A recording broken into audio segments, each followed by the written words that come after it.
Today, we need to talk about something that's genuinely been keeping me up at night. Starting January 2026, there are airport and airline procedures that are hitting travelers over 70 especially hard. And I'm watching seniors get turned away at the gate because nobody warned them. Nobody. And it breaks my heart because in most cases, these situations are completely preventable. You might be thinking, I've been flying for decades. I know what I'm doing. And you're probably right. But here's the problem. The rules changed. This isn't just a small tweak. We're talking documentation requirements, security procedures, and boarding policies that are very different from what many people remember, even from just a couple of years ago. And if you show up unprepared, you can be denied boarding. Not because you did something wrong, but because you didn't know a rule that was never explained clearly. This isn't theory. This is real-world frontline experience from someone who's been in the aisle in the galley, watching what happens when passengers don't know what they're entitled to, or what the airline absolutely requires. Just last month, I watched a 73-year-old man miss his daughter's wedding because his ID didn't meet the federal requirements. He had no idea the ticket agent had zero flexibility. The flight left without him. I don't want that to be you. If you want practical, real travel tips straight from the galley, subscribe. And tell me in the comments, are you over 70 or are you helping a senior traveler prepare for an upcoming trip? I read the comments and I build these videos around what you actually need. All right, let's dive in. I'm going to walk you through 11 critical things to know before you step foot in an airport in 2026. These aren't nice-to-know suggestions. These are the rules and processes that determine whether you fly or you get stuck at the airport. First, pre-flight and documentation. Because if these aren't right, nothing else matters. Number 1. The Real ID Reality Check. As of May 7th, 2025, a standard driver's license is no longer enough for domestic flights. You need a Real ID compliant license or another acceptable federal ID. And here's what's happening. Many seniors renewed their licenses years ago and don't know whether the one in their wallet is compliant. I've seen this create more delays than weather. People arrive with the same license they've used for years and suddenly they're told it won't work for air travel. The stress, the panic, the missed flights. It's awful. Here's what to do today, not later. Pull out your driver's license and look at the top corner. Do you see a star, sometimes inside a circle or inside a cutout shape? That star is the Real ID marker. If you don't see it, your license may not be Real ID compliant for flying. If your license isn't compliant, don't panic. You can still fly with a valid U.S. passport or passport card. Those are accepted. But if you don't have a passport and your license isn't Real ID, you need to get on the DMV schedule now. Appointments can book out weeks in advance. I had a passenger, Margaret, 76, flying to see her first great-grandchild. She arrived early, did everything right, and got turned away at security because her license didn't have that star. She had no idea. She missed the flight, paid hundreds to rebook, and lost precious time she can't get back. Don't be Margaret. Check your ID today. Number 2. The medical documentation you actually need, not the myths. Let's clear this up. You do not need a doctor's note just because you're over 70. Age alone is not a reason for airlines to require medical clearance. But there are specific situations where airlines can require documentation, and policies tightened in many places over the last couple of years.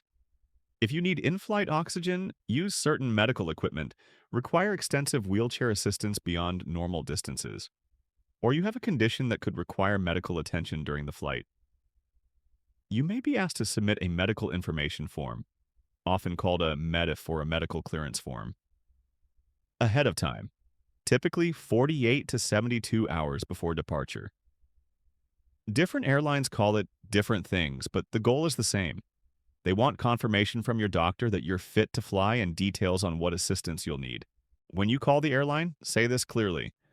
I need to submit medical clearance documentation for my upcoming flight. Can you email me the required form? Then get it completed and submitted within their timeline. If you skip this and the airline believes there's a safety issue, a gate agent can deny boarding. If you're healthy and not requesting medical assistance, you likely don't need this. But if you're unsure, call. It's always better to have documentation you don't end up needing than to need it and not have it. Number 3, prescription medication rules that are tripping people up. This catches seniors constantly.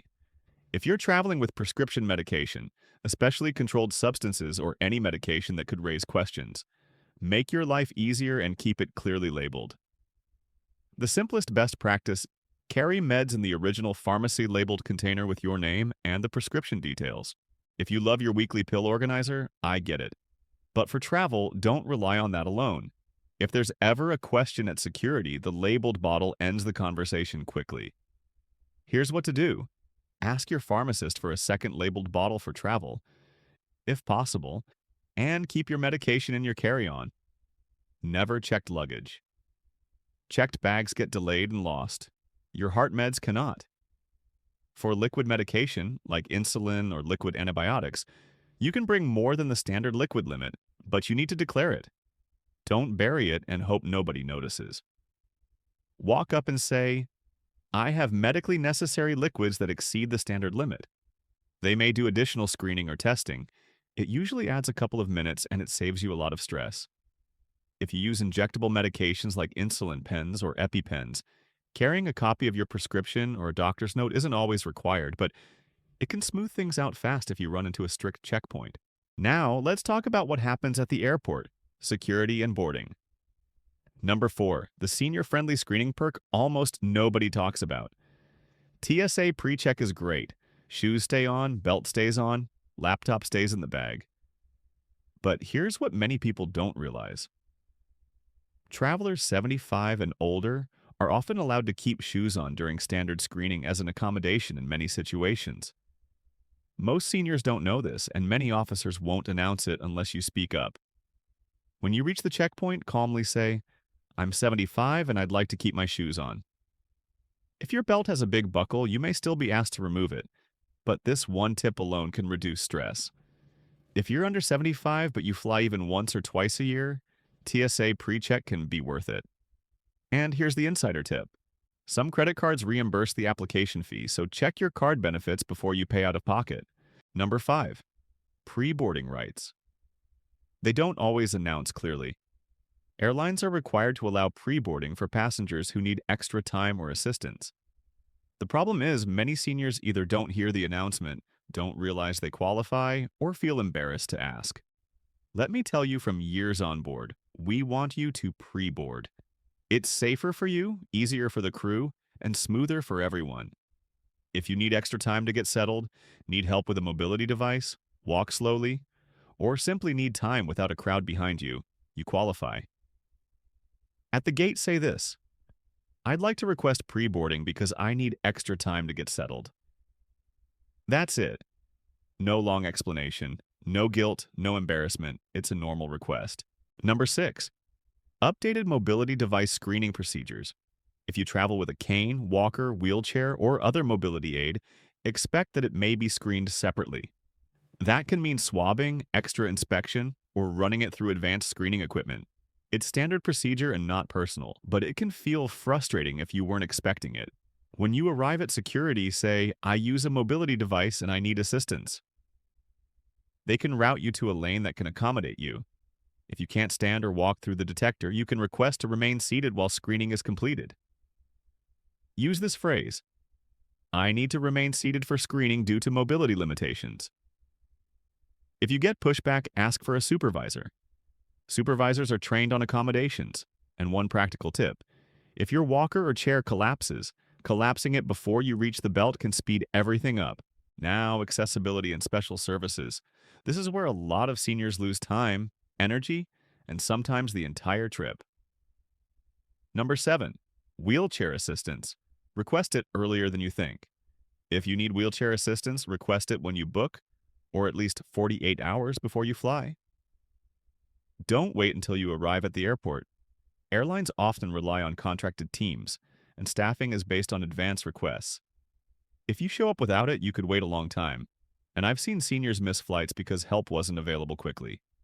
When booking, look for special services or accessibility. If calling, say, "I need wheelchair assistance from check-in to the gate and from the gate to baggage claim on arrival." Be specific. And yes, wheelchair assistance is free on U.S. airlines under federal accessibility rules. You're not being difficult by requesting it. Airports are huge. You're allowed to ask for help. Number 8. Accommodations for invisible disabilities. Not all disabilities are obvious. Chronic pain, arthritis, breathing issues, anxiety in crowds, hearing difficulties, cognitive challenges, these can all make airports overwhelming. You're still entitled to reasonable accommodations, but the airline and airport staff can't guess what you need. Use this sentence: I have a disability that isn't immediately visible and I need an accommodation. Then state what helps: pre-boarding, extra time, a seat near the restroom, help navigating a crowded area. Reasonable accommodations are allowed, you just have to request them. Number 9. Traveling with a companion or caregiver. Seating expectations. If you're traveling with someone who helps you, spouse, adult child, caregiver, don't assume you'll automatically be seated together, especially if tickets were booked last minute. If being seated together is important for care or safety, call the airline before travel and request seating accommodation due to a disability or medical need. Be clear: my companion is traveling to assist me. I need to be seated together for safety and support.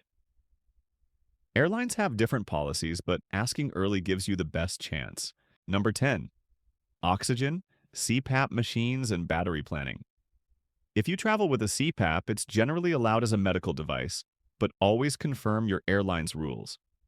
For portable oxygen concentrators, POCs, airlines typically require an approved model and may require advance notice. Also, batteries matter. Some airlines require enough battery life to cover a certain portion of the trip, including potential delays.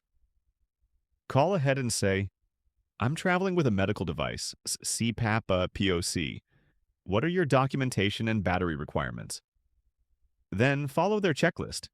This one step can prevent a gate denial. Number 11. Protecting connections. Meet and assist and tight layovers. If you're connecting through a large airport and you move slowly, don't gamble on a tight connection.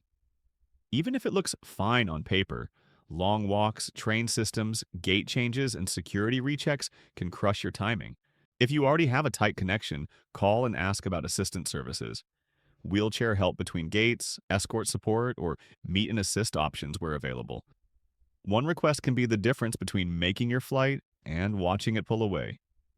Before I let you go, here's one bonus tip. Flight attendants wish more passengers knew. If you're over 70 and traveling alone, tell a flight attendant during boarding. Just a simple, "Hi, I'm traveling alone today, and I wanted to let you know in case I need any assistance." Why does it matter? Because if there's turbulence, if you need help reaching the restroom, if you're struggling with a bag, or if something feels off, we already know to check in appropriately. We won't hover. We won't treat you like a child. We'll just be aware, and that awareness can change everything. Now I want to hear from you. What's your biggest concern about flying as a senior traveler? Security lines, long walks, medical equipment, boarding stress? Drop it in the comments. I read them all, and your questions tell me what to cover next. If this video could help someone you care about, please share it with a senior traveler. Your parents, your grandparents, your neighbor planning a trip. This information can save a vacation and prevent injuries. Thanks for flying with me today. I'm US Updates Hub. Don't forget to subscribe, and I'll see you in the next one.